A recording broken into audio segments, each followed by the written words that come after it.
Welcome to Ayurveda and Spirituality with your host, Alakananda Ma, a renowned Ayurvedic expert and a graduate of a top London medical school. She is the principal of Alundi Ayurveda Gurukula, a unique apprenticeship-style school in Boulder, Colorado.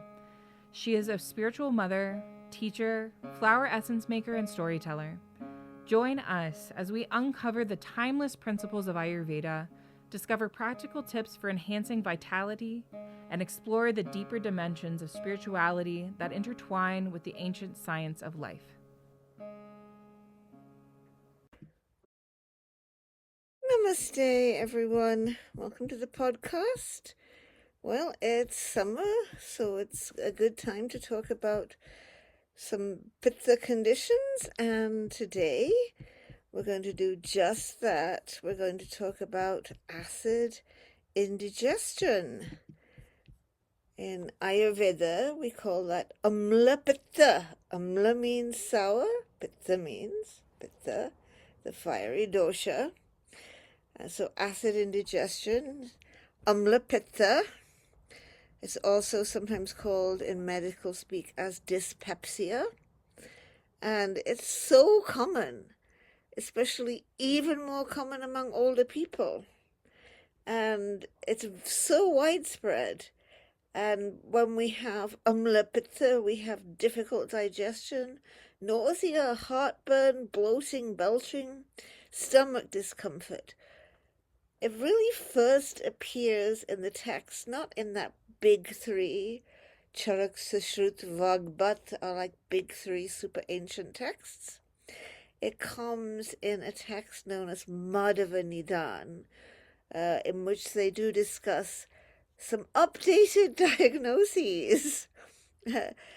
Madhava says it's the disease in which the patient has indigestion, exhaustion without any exertion, nausea, belching with bitter or sour taste, feeling of heaviness in the body, a burning sensation in the chest and throat, and loss of appetite. So according to Ayurveda, what causes this? Bad food combining. I have found this to be so important, and most people nowadays, until they come to clinic, they are practicing bad food combining. First and foremost, do not mix fruit with other foods. I remember when I was a kid, a typical supper would be some kind of fish and chips, followed by melon. And I'm just like 8 or 9, and I'd be lying up in bed belching and feeling this stuff going round and round in my stomach. I figured out I must have a hiatal hernia, which ultimately turned out to be true. I knew about hiatal hernia because my little sister had one. But once I decided that this was a horrible experience and that what I would do is dislike melon and refuse to eat it, the problem didn't happen anymore. Fixed by not having melon after fish and chips. So you do not mix fruit with other foods. That's a really important one. Do not mix milk with other foods. Those are the two real biggies. Try to keep things a little separate, and that really helps to not get an episode. The texts also say if we're eating stale food, and then food that is too sour or too hot, as in spicy hot. Do not eat food that is too sour, like grapefruit, lemons. Lemons can really set it off for some people. Vinegar, all those kind of really sour foods can set off an attack. A patient recently told me she'd been doing so much better when she'd come to clinic and gotten treatment. But she said she had 2 episodes when she went on a trip, and there was a cabbage with vinegar that she ate, and that set it off. And then there was something that looked like a nice mild egg custard, but she said, oh no, it had sour fruit, and that set her off. And of course, you're not enjoying your trip as much if you're having a nasty attack of acid indigestion. And then food that is too hot, as in hot spices, chilies.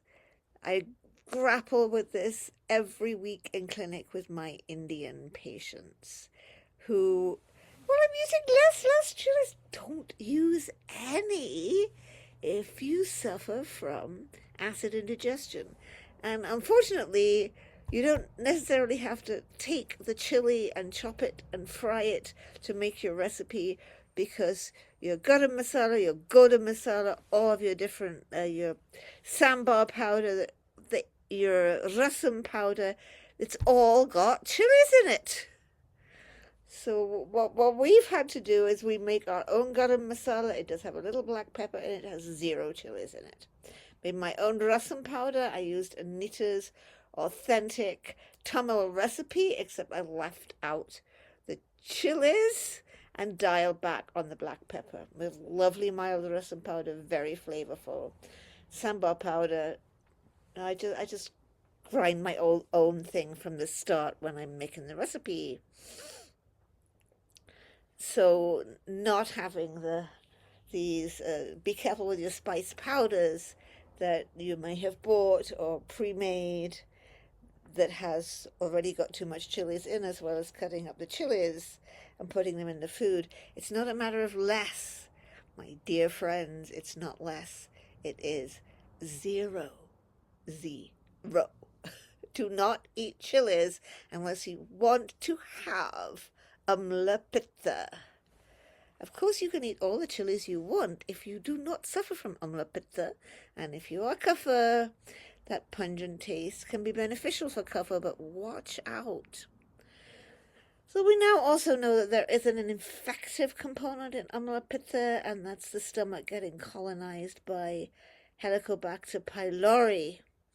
And where do we get the Helicobacter pylori? We get it when we eat off Mama's plate. We get it when Mama takes a bite and then she picks up the same spoon and she gives it to baby. Do not contaminate baby's food with your saliva. That is the best way not to give baby H. pylori. So we usually get it in childhood, but it tends to especially start bothering us later in life, well, after the age of 40. Putty honey, as we're going over the hill, it starts to play us up. So when we do have Tikshnagni, when we have this like high agni that's caused, sharp agni that's caused by pitta, and we're producing so much stomach acid, then the H. pylori comes into the stomach and colonizes it because it's trying to run away from the acid secreting cells in the stomach. And then our body responds with an inflammatory response, and so it's kind of like a vicious cycle. Like our stomach keeps producing more acid to respond to the bacteria, and the bacteria keeps trying to move to a new place to not get as much acid, and then the stomach produces more acid, and so it goes on. And if we don't deal with it, it's going to end up with a duodenal ulcer. Another way it can work, yes, dear poor kapha friend, you can get it too. If we have a dull digestive fire, we don't have enough gastric acid secretion, and H. pylori is like, come on boys, it's great in here, and gets into the main body of the stomach, and that it's eating away at your stomach lining, and so you're producing less and less acid, and that can lead to a stomach ulcer. So a duodenal ulcer is coming from the pitta side, from excess acid, but if we're having too little acid on the kapha side, it can lead to a stomach ulcer and eventually even stomach cancer. So this is not something to mess around with. So other things that can cause dyspepsia are Amlapitta, aspirin, and NSAIDs. Yes, ibuprofen. And all of those. NSAID means non-steroidal anti-inflammatory drug. They are very popular. Every time I've gone for surgery, which has happened to me several times recently, I've always been offered an NSAID, an anti-inflammatory, to take the pain away. I'm like, no, I can't take that stuff. It'll eat up my stomach. In the long term, these NSAIDs can lead to ulcers, stomach ulcers, duodenal ulcers. If you are a rheumatology patient, like you have rheumatoid arthritis or one of those conditions, you might be particularly at risk because of using these NSAIDs long term. Another super important cause that I've noticed from medical student days on is smoking. That's a very important risk factor in Amlapitta. One study showed that current smokers had a 2.3-fold increased risk, and former smokers a 2.7 increased risk compared to never smokers. So diet is a really crucial factor. One recent study, they actually took a very Ayurvedic sounding quotation from Lucretius, a Roman author, ut quod alicibus est alis fuit acre venenum. One man's food is another man's poison. That is, in Ayurveda we say that all the time. One man's food is another man's poison. Hot and spicy, good for cover. Hot and spicy, bad for pitta. Pretty bad for poor little vata because it dries vata out. But another thing I really want us to be aware of, any time you're getting dyspepsia or amlapitta, think about whether there is a celiac connection, a gluten connection. There is twice as much celiac disease, twice as much dyspepsia in celiac patients as non-celiac patients. So my advice is try it out. Try a month, 3 months, gluten-free. Does it make the pain go away? If it made it go away, then you test. You have a couple tortillas. Does the pain come back? Wait 3 days, have another couple tortillas or a bowl of pasta. Does the pain come back? If the amlapitta or the dyspepsia is due to celiac, it's going to clear up in 1 to 3 months of gluten-free. My experience.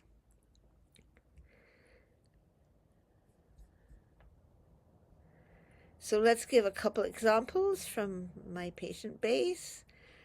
One is a 58-year-old Kaffa woman. She was a smoker. She smoked up to a pack a day, and she came in complaining of acid reflux, burping after meals. Now, aside from the smoking, when we went through a diet history, she lived on crackers, toast, and cookies. So we had 2 things we had to work on. One was to get off the smoking. We don't do that suddenly. We usually do that over the course of the month, gradually substituting in our Alandi smoking mix, herbal smoking mix, as something to smoke until we're down to not smoking anything over the course of a month. Also advised to adopt a gluten-free diet, because the fact that all we want to eat is gluten might show an addictive allergy. And from an Ayurvedic standpoint, kapha and gluten are not friends because they're both heavy, dull, cloudy, and sticky. Another example was a 34-year-old Pitta woman, and she's in a high-stress academic setting. And her complaints are jaw clenching, tight muscles, anxiety, and heartburn. She came in taking the over-the-counter antacids. And she says, either I don't eat or I eat, but I don't enjoy it. So here we have to consider that stress is another really important factor in Amlapitta. Depression and stress are really important. Here's a quote from a study. Patients with functional dyspepsia experience significantly more life events than patients with duodenal ulcer and with healthy controls. So stressful life events are tied into dyspepsia. High levels of anxiety and depression. So reducing the stress. We noticed back when I was a junior doctor working in the NHS, that was before there was a single drug for peptic ulcers.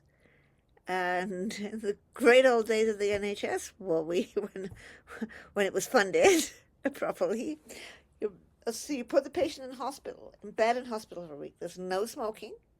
There's no alcohol. They're on bed rest. We wouldn't do as much bed rest nowadays, but that's what we did. We had them on bed rest. And they're not stressed because they're relaxing in hospital and the amazing nursing staff is taking care of them and their friends and relatives are coming to visit them. Cured it right up. Remember, we had no drugs for it. That was before even Tagamet. The first drug for ulcer came out a little bit after that. Bed rest worked. Getting away from all the stress.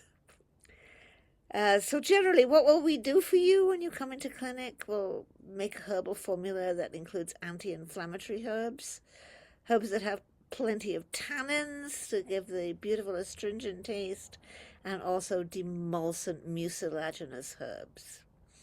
We'll probably look at including some things that are active against H. pylori and also balancing and enhancing your Agni, your digestion. We will get you most likely on a pitta-soothing diet. We'll also probably suggest some pitta-soothing yoga practices if you're into that. Some of the herbs we might use against H. pylori, we could be using neem. A herb that is super famous for Amlapitta is licorice. But of course we can't use it if you have high blood pressure. But it's really important gastroprotective. I've also made my own recipe of acidity tea. It's amazing. It has no licorice in it because you don't want an acidity tea that you can't give to a high blood pressure patient. And you're always like, is this suitable for this person? No, I have no licorice, amazing acidity tea. We've had incredible results with it. Just especially, though, if you don't mess it up by going and eating the things you're not supposed to eat.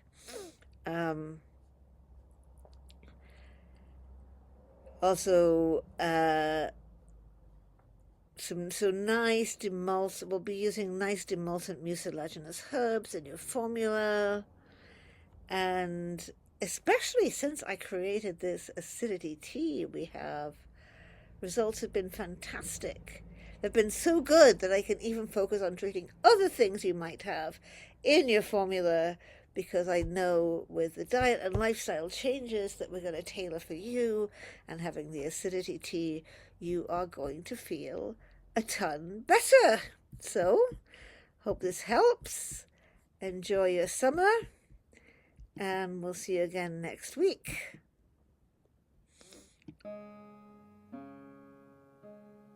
Thank you for tuning in to Ayurveda and Spirituality with Alakananda Ma.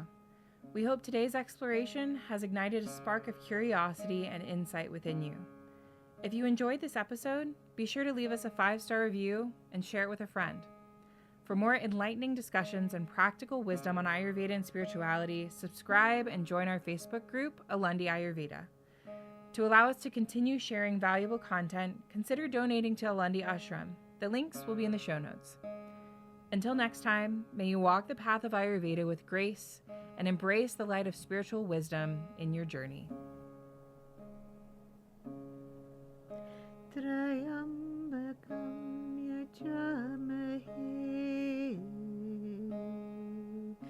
Sugandhim pushtivardanam urvarukamiva bandhanam mrityormukshi